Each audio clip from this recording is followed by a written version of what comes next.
Boy, did I have the privilege to know Ron Silver. I walked up to him at the first party I went to the day of the White House Correspondents' Dinner at Tammy Haddad's house, and I went up to him because I had 20 years filled up with rage at many of the liberal things that I had heard him say over the years.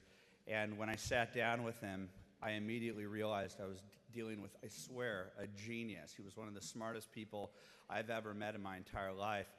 And our relationship developed to be a classic relationship between an ideological conservative and an ideological liberal. He held liberal views, traditional liberal views, until the day that he died. When I'd call him up to congratulate him on his national security positions, we'd end up getting into the most wonderful debates that reminded me of the pre-Stalinist days, the pre-Obama, pre-MoveOn.org days where people could agree to disagree, and there was nothing more wonderful.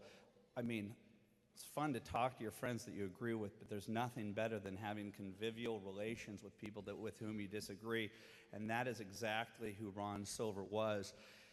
And he told me at some point when he was dying about his burden in Hollywood and how now when he would go to premieres, his fellow celebrities would walk away from him and wouldn't take pictures with him simply for disagreeing on one issue, our national security.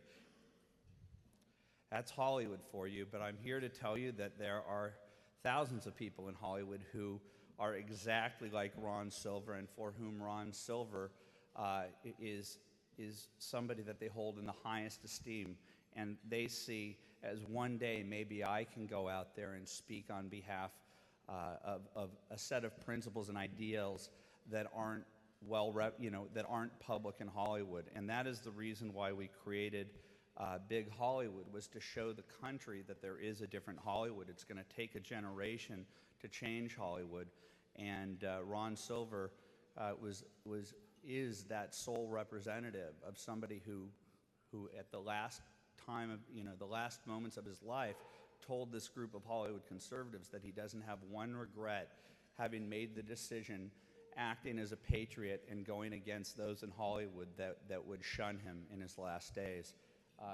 You want me to announce where we are? Okay.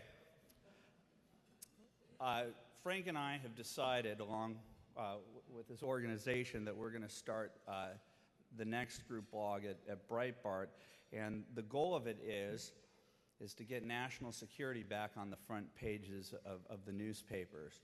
And we're going to start one, well, because of national security concerns, I can't tell you the name of it, but it's going to be called Big Something, and we're trying to buy the URL, and it's pretty snarky and funny.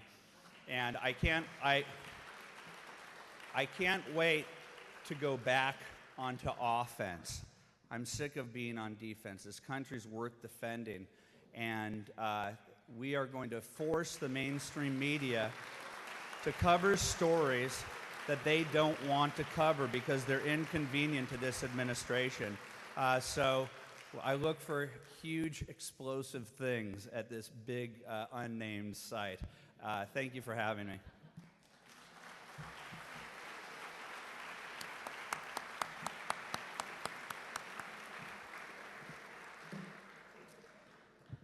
I don't know what they say in the internet, but it used to be watch this space.